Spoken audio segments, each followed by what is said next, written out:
अजय पिछले 4-5 सालों से अपने शहर में होने वाली मैराथन में हिस्सा लेता था, लेकिन कभी भी उसने रेस पूरी नहीं की थी।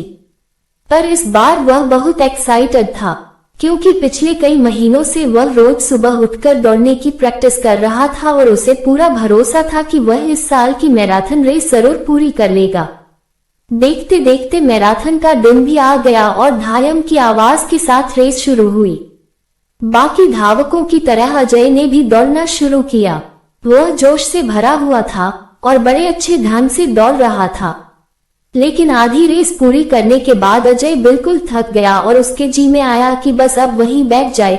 वह ऐसा सोच ही रहा था कि तभी उसने खुद को ललकारा, रुको मत अजय, आगे बढ़ते रहो। अगर तुम दौड़ नहीं सकते तो कम से कम जॉग करते हुए तो आगे बढ़ सकते हो, आगे बढ़ो। और अजय पहले की अपेक्षा धीमी गति से आगे बढ़ने लगा।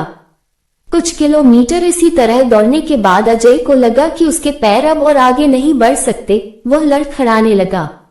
अजय के अंदर विचार आया, अब बस और नहीं बढ़ सकता। लेकिन एक बार फिर अजय ने खुद को समझाया, रुको मत अजय, अगर तुम जॉग नहीं कर सकते तो क्या, कम से कम तुम चल तो सकते हो, चलते रहो। अजय अब जॉग करने की बजाय धीरे धीरे लक्ष्य की ओर बढ़ने लगा। बहुत से धावक अजय से आगे निकल चुके थे और जो पीछे थे वे भी अब आसानी से उसे पार कर रहे थे। अजय उन्हें आगे जाने देने के अलावा कुछ नहीं कर सकता था। चलते चलते अजय को फिनिशर पॉइंट दिखने लगा, लेकिन तभी वह अचानक से लड़खड़ा कर गिर पड़ा। उसके बाएं पैर की नसें खींच गई थीं। अब कुछ भी हो जाए मैं आगे नहीं बढ़ सकता, जमीन पर पड़े पड़े अजय के मन में ख्याल आया। लेकिन अगले पल ही वो जोर से चीखा, नहीं, आज चाहे जो हो जाए मैं ये रेस पूरी करके रहूंगा। ये मेरी जिद है। माना मैं चल नहीं सकता, लेकिन लड़खड़ाते लड़खड़ाते ही सही इस रेस को पूरा जरूर करूंगा। अजय ने साहस दिखाया और एक बार फिर असहनीय पीड़ा सहते हुए आगे बढ़ने लगा।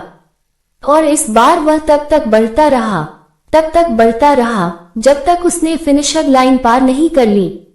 और लाइन पार करते ही वह जमीन पर लेट गया। उसके आंखों से आंसू बह रहे थे। अजय ने रेस पूरी कर ली थी। उसके चेहरे पर इतनी खुशी और मन में इतनी संतुष्टि कभी नहीं आई थी। आज अजय ने अपने चलते रहने की जिद के कारण न सिर्फ एक रेस पूरी की थी, बल्कि जिंदगी की बाकी रेसों के लिए भी खुद को तैयार कर लिया था। दोस्तों, चलते रहने की जिद हमें किसी भी मंजिल तक पहुंचा सकती है। बाधाओं के आने पर हार मत मानिए। ना चाहते हुए भी कई बार कंडीशंस ऐसी हो जाती हैं कि आप बहुत कुछ नहीं कर सकते, पर ऐसी कंडीशन को कुछ भी ना करने का एक्सक्यूज मत बनाएं। घर में मेहमान है, आप 8 घंटे नहीं पढ़ सकते, कोई बात नहीं, 2 घंटे तो पढ़िए। बारिश हो रही है, आप 10 कस्टमर्स से नहीं मिल सकते, कम से कम 2-3 से तो मिलिए। एकदम से रुकिए नहीं, थोड़ा थोड़ा ही सही आगे तो बढ़िए।